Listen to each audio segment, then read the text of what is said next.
Selamat malam Bapak Ibu, Saudara-saudari. Pada malam hari ini kita beribadah bersama-sama memperingati karya Tuhan dalam reformasi melalui Martin Luther, sehingga terjadi perubahan besar di dalam sejarah perjalanan gerejanya. Mari pada hari ini kita bersyukur kepada Tuhan untuk karyanya di dalam sejarah perjalanan gereja. Mari kita mempersiapkan hati dan pikiran kita untuk beribadah kepada Tuhan. Mari kita bangkit berdiri dan kita bersaat teduh sejenak.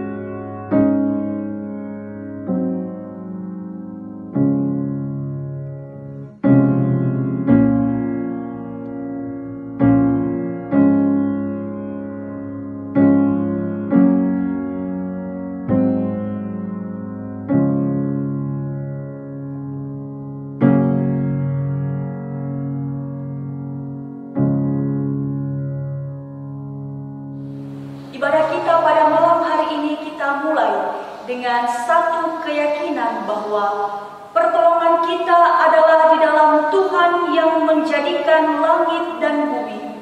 Turunlah kiranya atas kita sekalian anugerah dan damai sejahtera dari Allah Bapa, Allah Putra, dan Allah Roh Kudus. Amin. Bapak Ibu Saudara-saudari, ayat panggilan ibadah kita pada malam hari ini terambil dari Kolose pasalnya yang pertama, ayatnya yang ke-15 sampai ayatnya yang ke-16.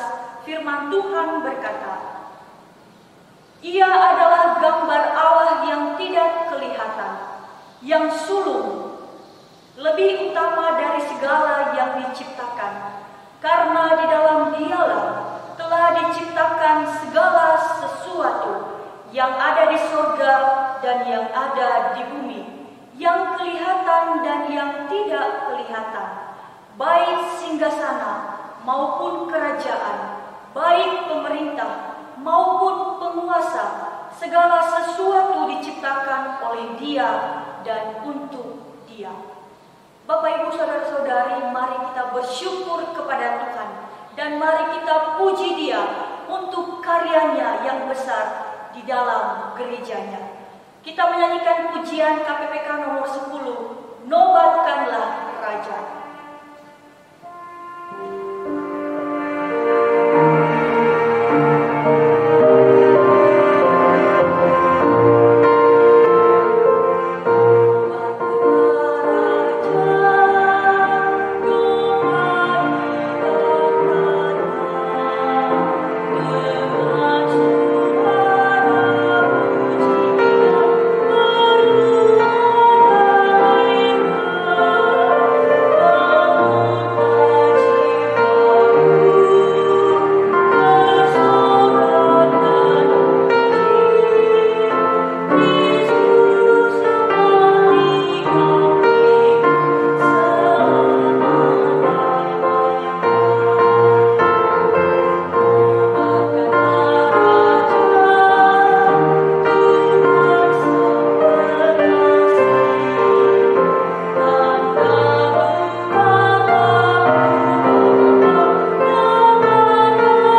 perjalanan iman kami.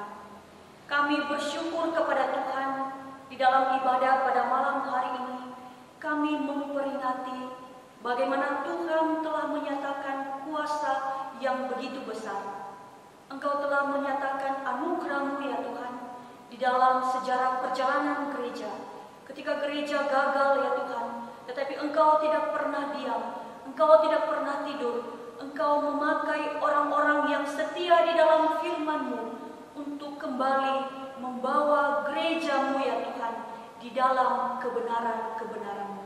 Kami bersyukur kepada Tuhan untuk reformasi yang telah terjadi di dalam gereja-Mu ya Tuhan.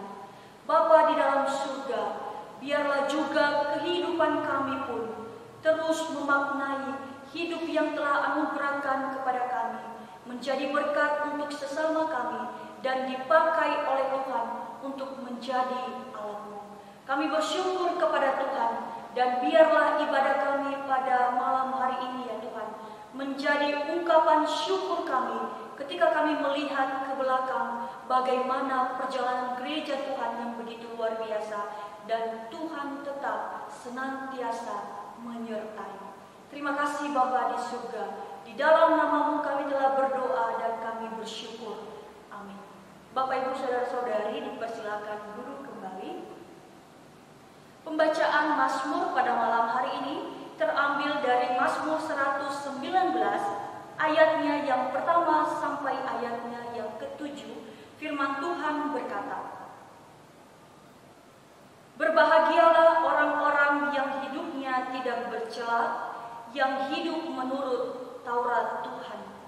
Berbahagialah orang-orang yang memegang peringatan-peringatannya, yang mencari Dia dengan segenap hati, yang juga tidak melakukan kejahatan, tetapi yang hidup menurut jalan-jalan yang ditunjukkannya. Engkau sendiri telah menyampaikan titah-titah-Mu, supaya dipegang dengan sungguh-sungguh.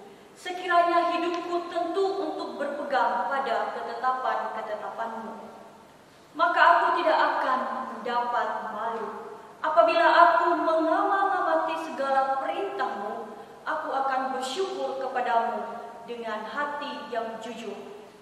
Apabila aku belajar hukum-hukum-Mu yang adil." Bapak, Ibu, Saudara-saudari, mari kita menyatakan syukur kita kepada Tuhan untuk karyanya di dalam sejarah perjalanan gerejanya. Dia memakai orang-orang yang setia kepada firman untuk melakukan perubahan yang sesuai dengan firman-Nya, kembali kepada yang dikehendakinya. Biarlah melalui lagu pujian, "Pakai Hidupku Ini," juga menjadi komitmen kita bersama untuk terus berjalan dalam kebenaran-Nya.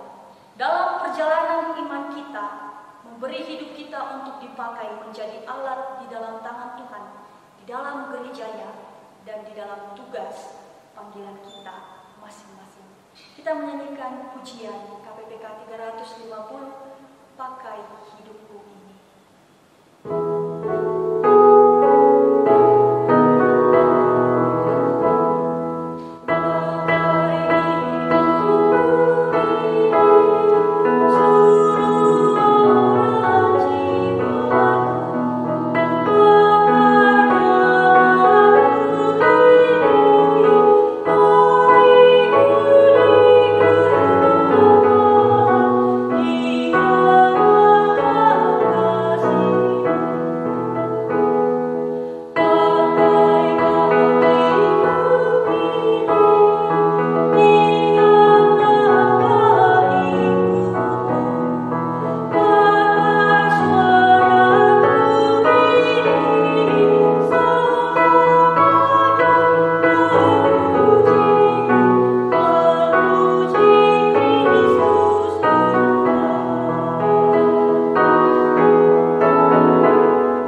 kita bersama-sama merenungkan hidup kita di hadapan Tuhan.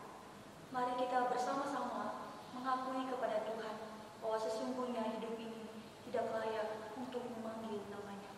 Mari bersama-sama kita mengakui segala dosa dan pelanggaran kita kepada Tuhan. Ayat pengakuan dosa pada malam hari ini terambil dari Matius 11 ayat 28. Firman Tuhan berkata, "Marilah kepadaku semua yang letih lesu dan berbeban berat, aku akan memberi kelegaan kepadamu." Mari kita berdoa bersama-sama. Tuhan Allah Bapa kami, Allah yang mengasihi kami datang kembali kepadamu ya Tuhan, di tengah-tengah peribadahan kami. Kami mengakui di hadapan Tuhan bahwa begitu banyak pelanggaran, begitu banyak dosa-dosa kami di hadapan Tuhan. Ampuni kami ya Tuhan, ketika Engkau menemui kami gagal, ketika Engkau menemui kami tidak melakukan berbagai komitmen-komitmen kami. Terima kasih ya Tuhan, Engkau terus mengasihi kami, orang yang berdosa ini. Kami tidak setia, tetapi Tuhan tetap setia di dalam kehidupan kami. Bapa di dalam surga, Allah yang Maha Tahu, kami datang kepadamu pada malam hari ini. Sucikan dan kuduskanlah kami. Ampunilah segala dosa dan pelanggaran-pelanggaran kami. Dalam nama-Mu kami berdoa, kami mengakui segala dosa dan pelanggaran kami. Amin. Bapak Ibu Saudara-saudari, janji pengampunan dosa kepada kita pada malam hari ini terambil dari 1 Yohanes 1 ayat 9. Firman Tuhan berkata, "Jika kita mengaku dosa kita, maka Ia adalah setia dan adil, sehingga Ia akan mengampuni segala dosa kita dan menyucikan kita dari segala kejahatan." Bapak Ibu Saudara-saudari, meresponi sikap hati kita berdoa mengakui segala pelanggaran kita. Mari kita memuji Tuhan Allah yang telah mengampuni kita dengan satu pujian. Di tengah ombak dan arus pencobaan, hampir terhilang tujuan arah hidup. Kita nyanyikan pujian ini dengan sungguh-sungguh di hadapan Tuhan di tengah ombak.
yang dibacakan gereja sepanjang abad dan tempat dengan suatu pengakuan iman yang berkata demikian. Aku percaya kepada Allah, Bapa yang Maha Kuasa, Khalik langit dan bumi, dan kepada Yesus Kristus, Anaknya yang tunggal Tuhan kita, yang dikandung daripada Roh Kudus, lahir dari anak darah Maria, yang menderita sengsara di bawah pemerintahan Pontius Pilatus, disalibkan, mati dan dikuburkan, turun ke dalam kerajaan maut. Pada hari yang ketiga, bangkit pula dari antara orang mati, naik ke surga, duduk di sebelah kanan Allah, Bapa yang Maha Kuasa, dan dari sana Ia akan datang untuk menghakimi orang yang hidup dan yang mati. Aku percaya kepada Roh Kudus, gereja yang kudus dan am, persekutuan orang kudus, pengampunan dosa, kebangkitan tubuh, dan hidup yang kekal. Amin. Bapak, Ibu, Saudara-saudari, mari kita mempersiapkan hati dan pikiran kita untuk mendengarkan kebenaran firman Tuhan. Mari kita menyanyikan pujian Allah bentengku yang teguh.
Shalom jemaat yang dikasihi oleh Tuhan.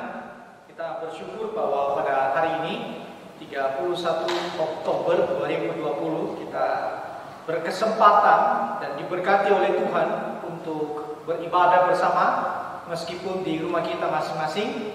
Tetapi saya percaya bahwa Tuhan akan terus menolong, Tuhan hadir dan Tuhan memimpin kehidupan kita. Saudara-saudara, saya mengajak kita untuk berdoa terlebih dahulu sebelum kita mendengarkan firman. Ya Tuhan, betapa kami tidak mengucap syukur pada malam hari ini oleh karena Tuhan menolong, Tuhan memberkati dan Tuhan memimpin setiap kami. Kami telah melewati hari kami pada hari ini dengan berbagai pergumulan.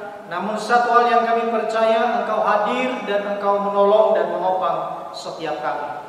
Ya Tuhan, hari ini kami mau mendengarkan firman-Mu dan kiranya firman-Mu menerangi, firman-Mu menguatkan, firman-Mu mengarahkan kami menjadi anak-anak Tuhan yang semakin mengasihi Engkau dengan segenap hati.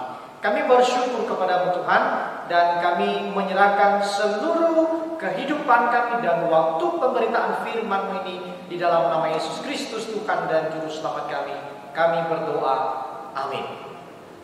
Saudara-saudara, pada hari ini kita akan memikirkan satu tema, yaitu Allah bentengku yang teguh. Allah bentengku yang teguh. Saudara, saya mengajak kita untuk membuka di dalam Mazmur pasal yang ke-46, ayat yang pertama sampai ayat yang ke-12. Saya akan bacakan kepada kita. Mazmur 46 untuk pemimpin biduan dari Bani Korah dengan lagu Al-Amok, nyanyian. Allah itu bagi kita tempat perlindungan dan kekuatan. Sebagai penolong dalam kesesakan sangat terbukti. Sebab itu kita tidak akan takut sekalipun bumi berubah, sekalipun gunung-gunung goncang di dalam laut, sekalipun ribut dan berbuih airnya, sekalipun gunung-gunung goyang oleh geloranya.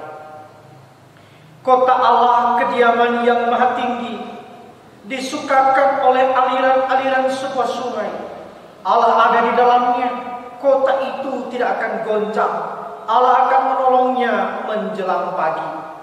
Bangsa-bangsa ribut, kerajaan-kerajaan goncang.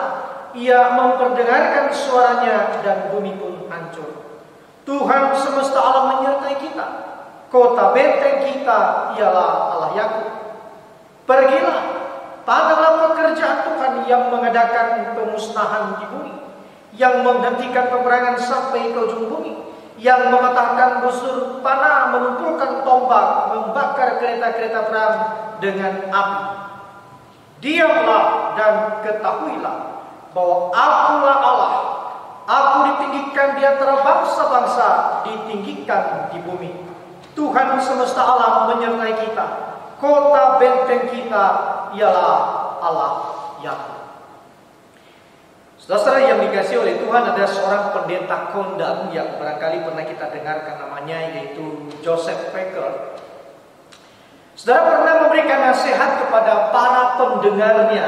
Itu dia katakan bahwa jika khotbahmu menyentuh penderitaan orang, kau tidak akan kehilangan pendengar.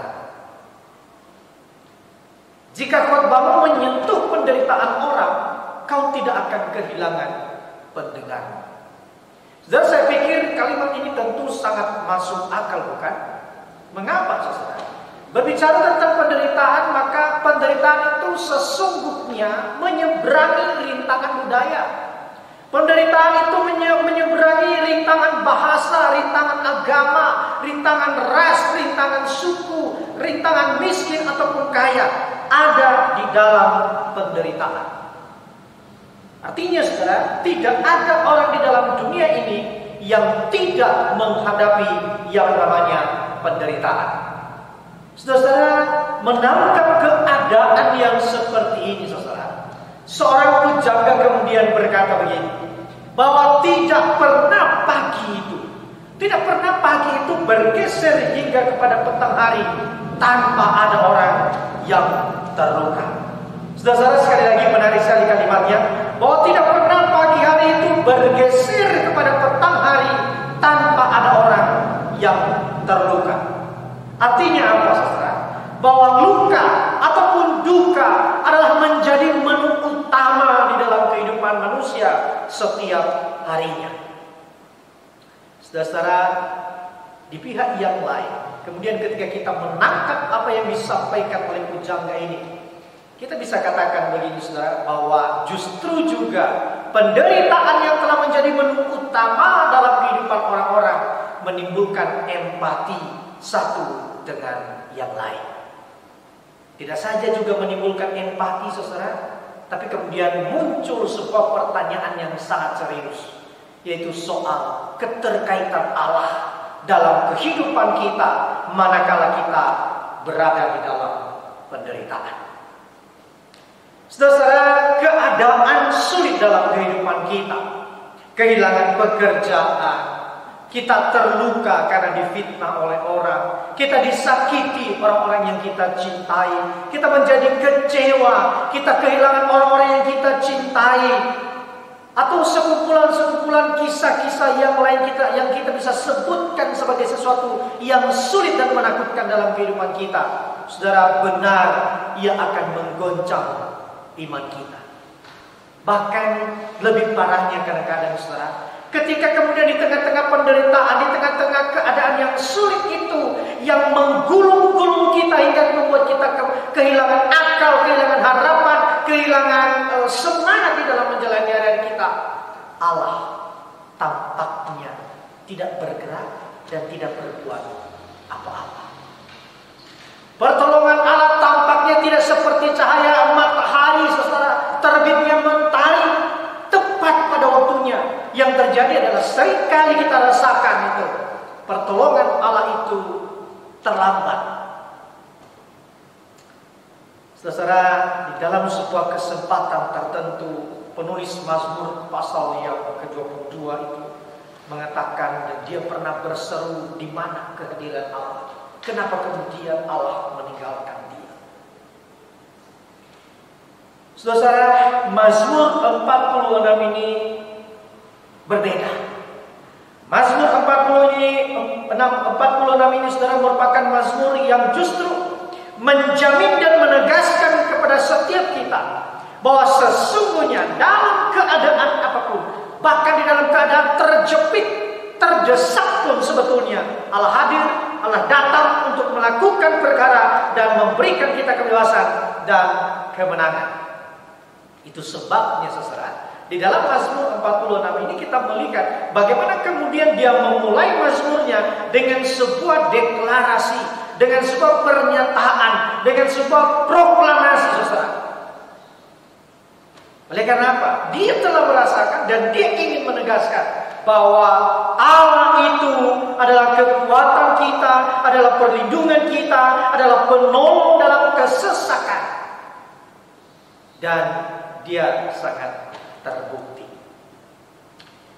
Saudara yang dikasihi oleh Tuhan, sekali lagi Mazmur 46 ini lebih fokus untuk membicarakan karya Allah, membicarakan bagaimana Tuhan mendatangkan pertolongan bagi kehidupan orang-orang yang Dia kasihi. Saudara, memang kita tidak memiliki data yang lebih akurat ketika kemudian kita memperhatikan bagian ini, apa yang terjadi dengan pemazmur dalam bagian ini. Kita memang tidak bisa memastikan keadaan apa yang mereka alami, apakah mereka digulung-gulung oleh kerumitan hidupnya. Kita tidak tahu juga apakah mereka terhimpit oleh kesesakan karena masalah, ancaman yang mengancam jiwa mereka.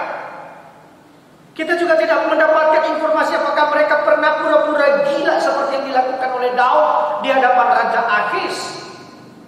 Ahimelek itu saudara, ketika ia kemudian ketahuan bahwa dia adalah Daud yang membunuh Raja Filistin yaitu Goliat, sehingga kemudian ia pura-pura gila saudara, yang membiarkan air ludahnya itu mengalir sampai ke janggutnya. Kita tidak tahu apa yang terjadi dengan Mazmur pasal yang ke-46 ini. Tetapi tampaknya Mazmur 46 ini saudara, sekali lagi telah memilih tempat yang tepat untuk berlindung di dalam berbagai dinamika hidup yang terjadi dalam hidupnya. Yaitu kepada siapa? yaitu kepada Allah. Saudara, menarik sekali bahwa memang tampak ada kesulitan yang terjadi di dalam kehidupan pemazmur, tetapi tidak mengabaikan kasih karunia Tuhan dalam hidupnya. Penderitaan dan kesesakan yang mungkin saja bisa terjadi, tetapi tidak menghilangkan damai sejahtera dan kesukaan yang menguasai hati daripada pemazmur ini, saudara.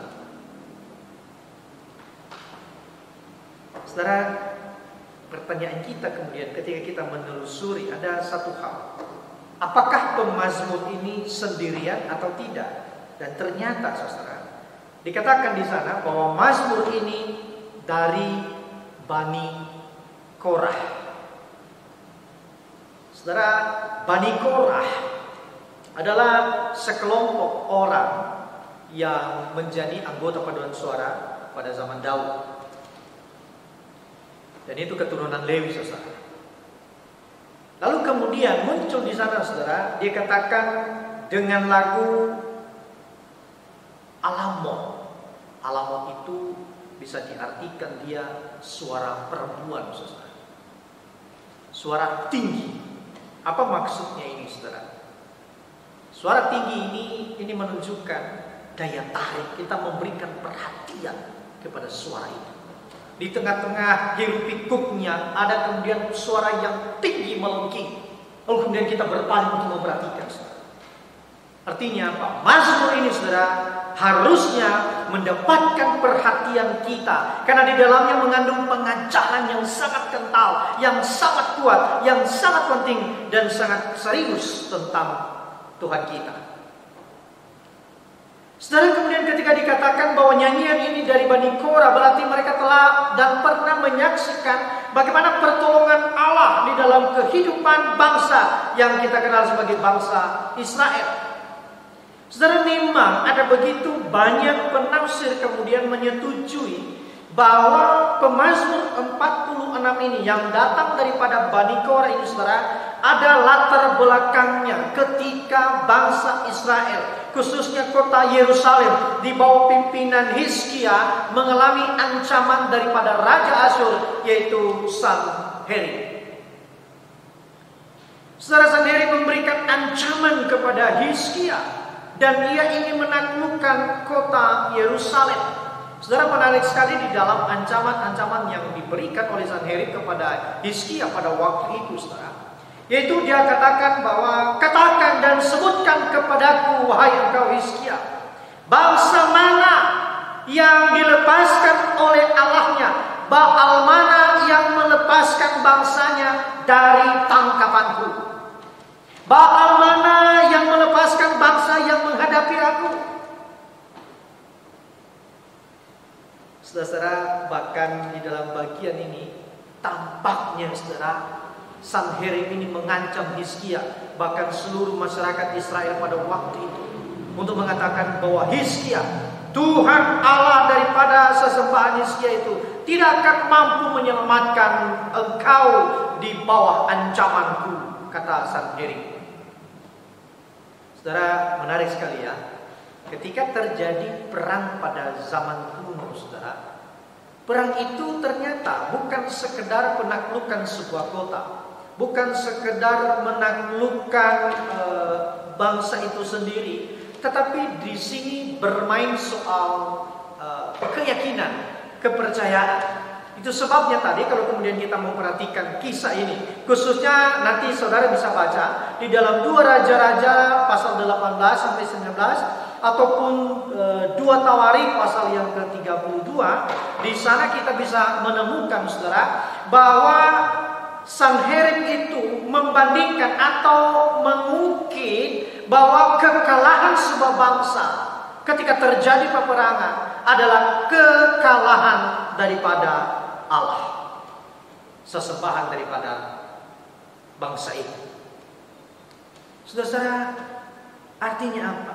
Sanherib sebetulnya di sini ia ingin menyamakan Allah Israel yang disembah oleh Hizkia itu sama dengan Baal.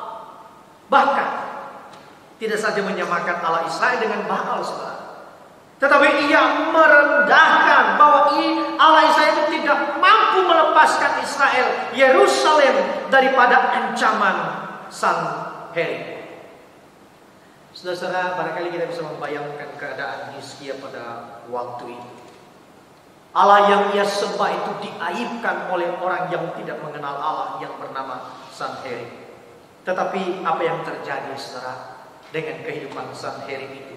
Ketika kemudian Hizkia membawa seluruh pergumulan, membawa surat ancaman itu di hadapan Tuhan, dan Tuhan berfirman kepada Hizkia itu bahwa engkau harus diam dan dengarlah.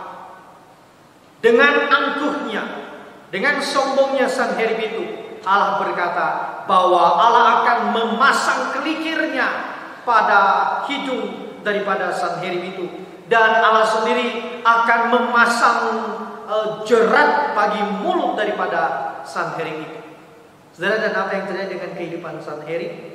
Dikatakan ketika kemudian dia melarikan diri di Niniwe, saudara, dia masih di dalam kuil Nisro pada waktu itu. Lalu kemudian dia sujud menyembah kepada Nisro itu. Ketika ia sujud menyembah, lalu kemudian anak-anaknya datang untuk membunuhnya. Saudara-saudara, ancaman yang dia lontarkan kepada Hizkia tidak jadi, saudara. Kenapa?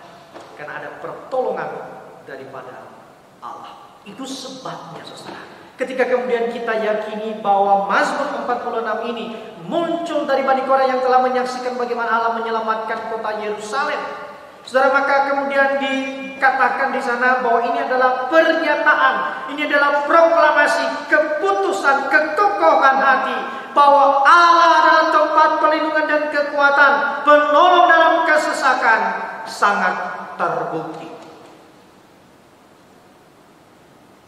Saudara, dalam konteks yang sedang kita hadapi, sedang kita alami pada saat ini, yang tidak saja terjadi di daerah kita, di tempat kita, tetapi menyentuh seluruh lekuk daripada bumi ini.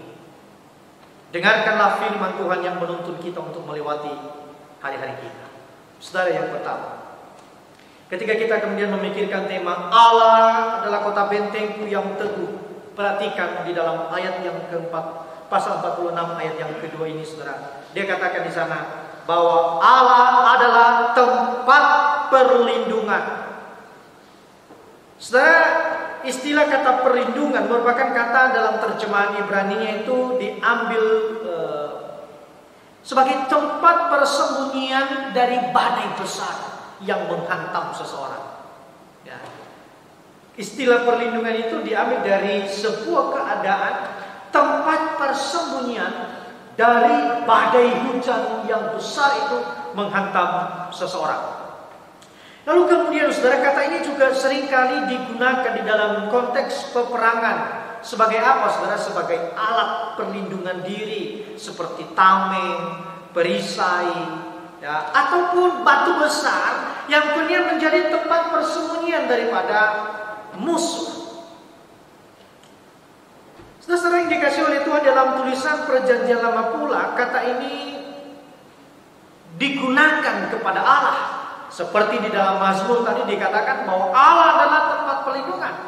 Di dalam Yesaya pasal yang keempat ayat yang ke-6 juga dikatakan, saudara, bahwa sebagai pondok tempat bernaung pada waktu siang terhadap panas terik, dan sebagai perlindungan dan persembunyian terhadap angin ribut dan hujan. Saudara, Yesaya 25 ayat yang keempat juga dikatakan bahwa Tuhan adalah sebab engkau, Tuhan, menjadi pengungsian bagi orang lemah, tempat yang aman bagi orang miskin dalam kesesakan. Engkaulah perlindungan terhadap angin ribut, naungan terhadap panas terik, sebab orang kejam menyerang seperti topan di musim hujan. Saudara yang dikasihi oleh Tuhan, bahwa istilah perlindungan ini, kata perlindungan ini yang dirujuk atau ditunjukkan kepada Allah, ingin menegaskan kepada kita bahwa keselamatan di tengah-tengah bahaya, ancaman, kesulitan, penderitaan, keterdesakan atau apapun bentuknya yang bisa kita katakan sebagai sumber ketakutan kita, sumber kehilangan akal kita, ataupun sumber frustasi kita. Saudara, Allah itu dikatakan tempat persembunyian. Ketika badai menghantam hidup kita, Allah itu dikatakan tempat perlindungan. Saudara, Allah bukan manusia. Allah itu adalah kekal. Kekuatannya kekal, sehingga tidak bisa dipahami jalan-jalan pikiran daripada Allah. Maka itu sebabnya, saudara, ketika kemudian Bani Korah menyanyikan ini dan dia membentangkan dengan suara nyaring, saudara, orang-orang kemudian mendengarnya dan berpaling untuk menyaksikan, mendengarkannya, saudara, bahwa Allah itu adalah tempat perlindungan. Saudara, kita dipanggil dan kemudian kita diminta untuk apa? Jangan takut. Allah yang mendatangkan keselamatan, Allah yang mendatangkan penghiburan, Allah yang memberikan kenyamanan. Jangan takut. Saudara, kalau kemudian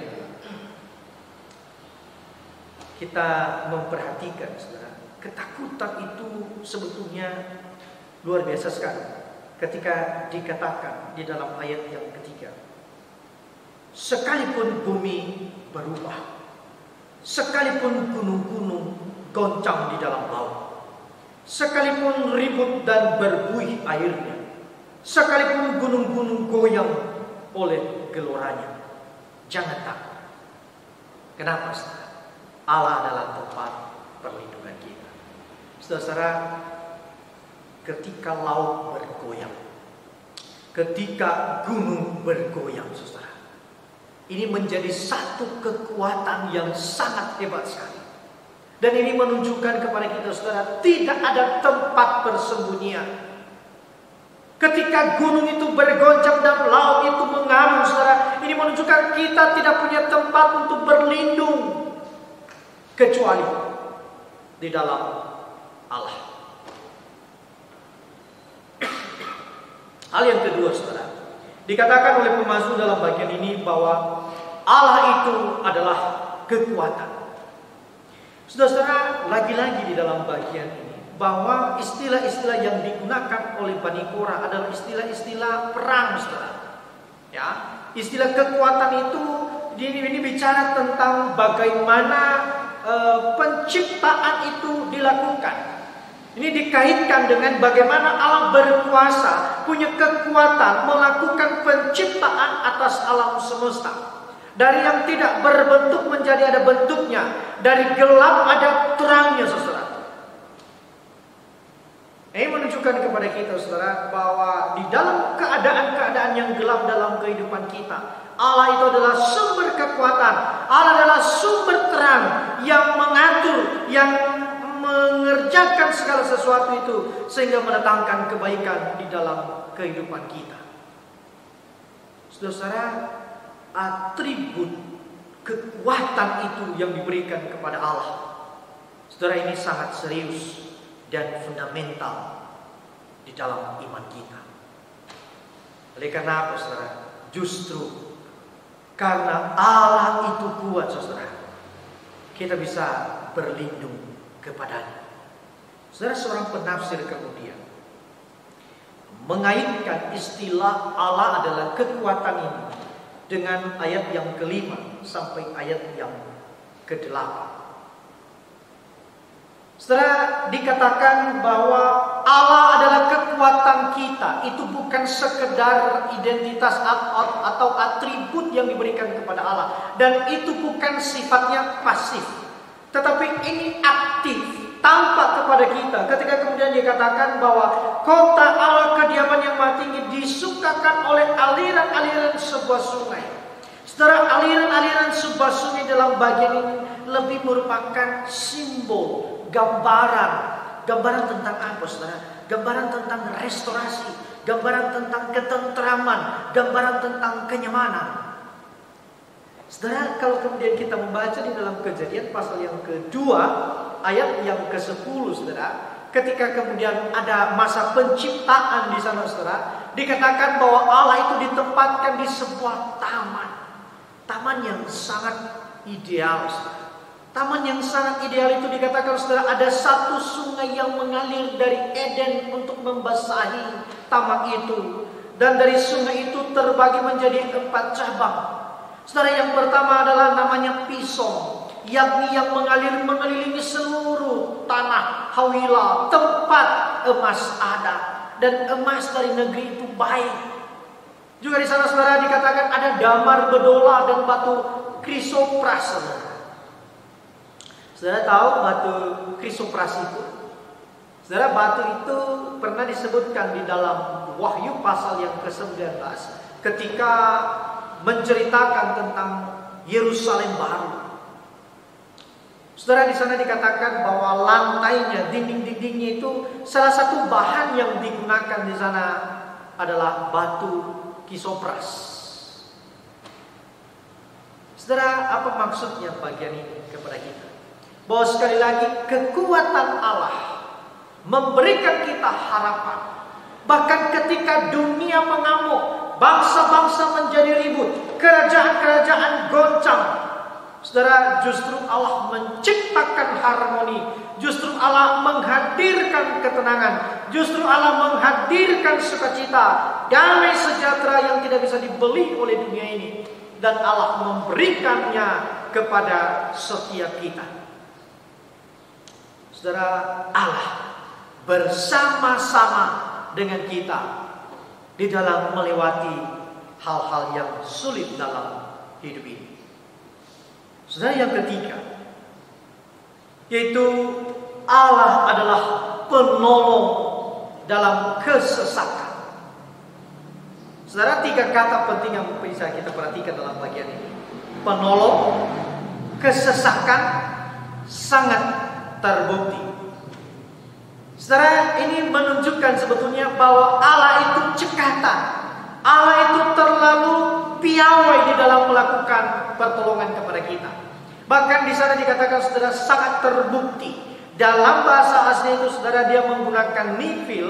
Ya, bentuk nifil itu, saudara, artinya ingin menegaskan tentang totalitas, bahwa Allah itu melakukan pertolongan kepada setiap orang yang berlindung kepadanya. Itu dilakukannya secara total, tepat waktu.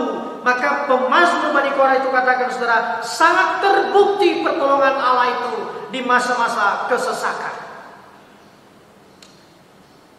Saudara, barangkali ada keadaan-keadaan terjepit dalam kehidupan kita ini sebetulnya. Tetapi percayalah bahwa Allah hadir, dan pertolongannya itu ada. Saudara, beberapa waktu yang lalu itu, ketika kami lagi main-main ya dengan Omu, jadi saya sedang membaca buku di pinggir ranjang, saudara. Lalu kemudian dia duduk di pinggir ranjang itu.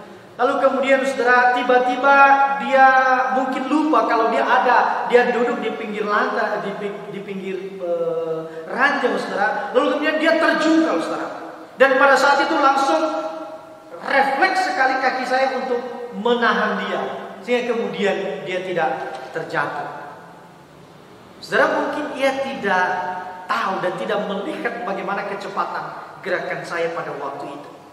Tetapi itu menjadi gambaran bagi saya untuk menjelaskan kepada setiap kita bahwa kadang-kadang pertolongan Allah yang cekatan, yang piawai itu kita tidak tahu, tetapi Dia menyelamatkan kita, Dia bersama dengan kita dan memberikan kita sukacita.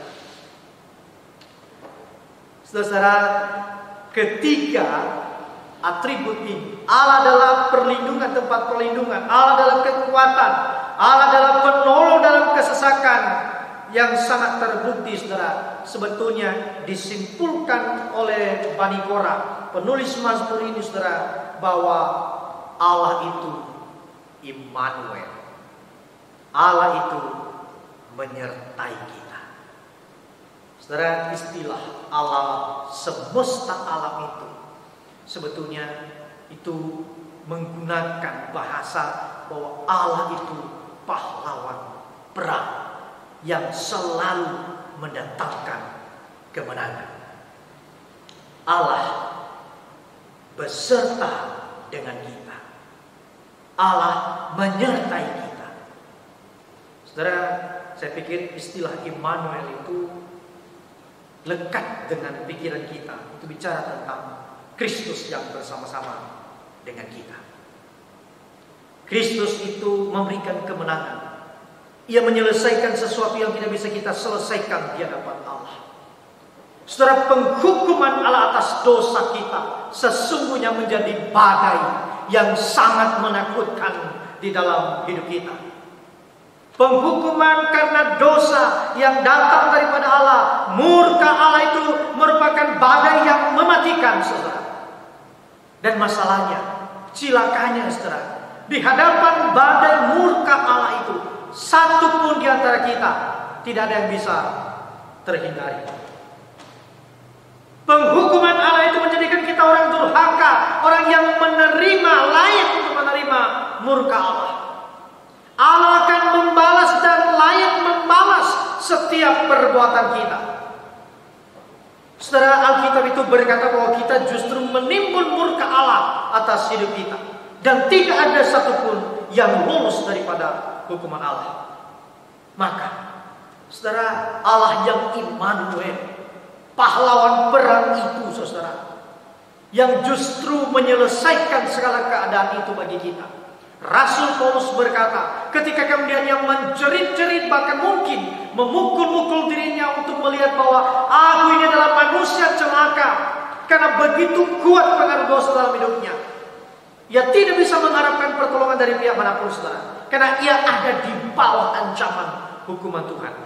Tetapi sekali lagi dikatakan, saudara, bahwa justru di tengah-tengah kelemahan itu, di tengah-tengah ancaman kebinasaan itu, justru Allah melakukan, menyediakan keselamatan kita di dalam Yesus Kristus. Perhatikan, saudara, kematian daripada Kristus telah ditentukan sejak dulu untuk menyelamatkan kita. Dan saudara-saudara tahu, Kristus telah menanggung segala sesuatunya. Sampai-sampai hukuman yang didatangkan kepada Kristus itu, saudara, ketika di atas kayu salib itu dia berkata, Eloi, Eloi, lama sabachthani. Ya Allahku, Allahku, Allahku, mengapa engkau meninggalkan aku? Saudara, satu jeritan yang sangat pilu daripada Yesus Kristus untuk menanggung seluruh hukuman dosa itu yang ditanggungkan kepada dia. Untuk apa? Untuk kita, untuk memberikan kita kemenangan. Saudara, Allah buktikan pertolongannya selalu tepat pada waktunya, total tersedia bagi setiap kita. Sekali lagi, saudara, di kondisi-kondisi kehidupan kita yang sulit tampaknya, Allah hadir, Allah menguasai, Allah mendatangkan damai sejahtera. Saudara, ketika kemudian Martin Luther itu dibawa ke tempat persembunyian untuk kemudian dia diselamatkan karena ada orang-orang yang mengancam jiwanya, ingin membunuhnya, maka di balik tembok persembunyian itu ia mengingat Allah, bahwa Allah adalah benteng teguh, Allah adalah kota bentengnya yang teguh, tempat perteduhan, tempat perlindungan, pertolongannya tepat pada waktunya dan sangat terbukti. Saudara-saudara, di dalam gambaran yang seperti itu, maka sekali lagi pemazmur memanggil setiap kita untuk apa, saudara? Ayat yang ke-11 dia katakan, diam dan ketahuilah bahwa akulah Allah. Saudara, istilah diam menarik sekali, karena diam ini bukan diam membatu atau mematung begitu, saudara. Tapi ada istilah di sana, saudara. Diam adalah menjadi lemah. Allah memanggil kita untuk kemudian menjadi lemah. Lalu kemudian dari istilah itu, saudara, disambungkan bahwa ketahuilah aku adalah Allah. Saudara, di dalam keadaan yang seperti ini, kita harus sadar dan kita harus menjadi lemah. Untuk apa, saudara? Untuk kemudian melihat dan mengetahui, mengenal siapa Allah di dalam hidup kita. Semakin kita memberontak kepada jalan dan program Allah, semakin sulit bagi kita untuk kemudian melihat Dia. Semakin kita bergulung-gulung di dalam pergumulan kita, di dalam ketakutan kita, dan lambat laun saudara, kita akan habis digulung oleh permasalahan itu. Maka jadilah lemah. Ketahuilah bahwa Allah itu adalah tempat perlindungan dan kekuatan dan penolong di dalam kesesakan sangat terbukti. Saudara-saudara, di momen ini Mari datang kepada Allah dan jadikan Dia sebagai tempat perlindungan kita, sebagai tempat kekuatan kita, sebagai penolong dalam kehidupan kita. Oleh karena apa? Pertolongannya ajaib dalam hidup kita. Mari kita berdoa. Tuhan, kami bersyukur untuk malam hari ini kami bisa mendengarkan firman Tuhan yang kembali memanggil dan mengingatkan kami bahwa sesungguhnya Engkau Allah yang tidak pernah berhenti berjuang dan senantiasa menciptakan, menghadirkan damai sejahtera, sukacita di dalam kehidupan kami. Terima kasih ya Tuhan, dan kami menyerahkan seluruh hidup kami di bawah pimpinan dan kasih karunia-Mu. Demi nama Yesus Kristus kami menyerahkan seluruh hidup kami. Haleluya. Amin. Saudara, ada satu hal yang perlu kita perhatikan bersama, bahwa pada esok hari tanggal 1 November 2020 kita akan bersama-sama mengikuti ibadah dari channel GKY Puri Indah dan juga perjamuan kudus. Jadi mohon kepada seluruh jemaat bisa mengambil bagian dan mempersiapkan diri di dalam perjamuan kudus. Saudara, saya mengajak kita untuk bangkit berdiri dan kita akan akhiri ibadah kita pada malam hari ini. Dan biarlah segala pujian, hormat, kemuliaan hanyalah kepada Tuhan. Doksologi. Puji Allah.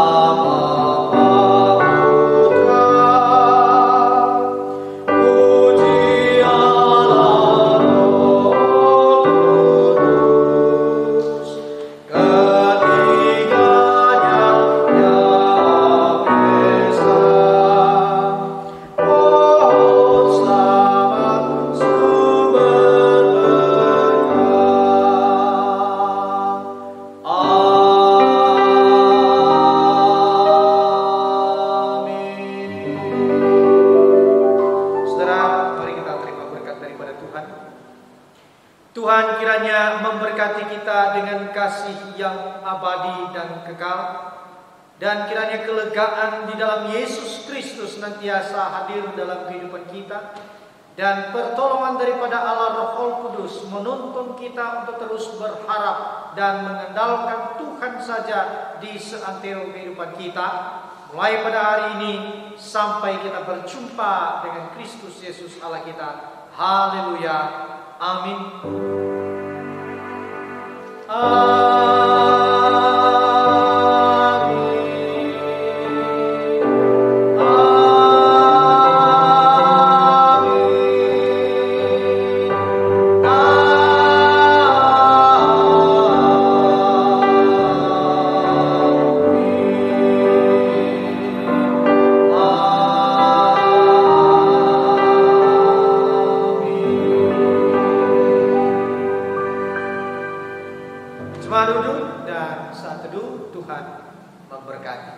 Salam Reformasi.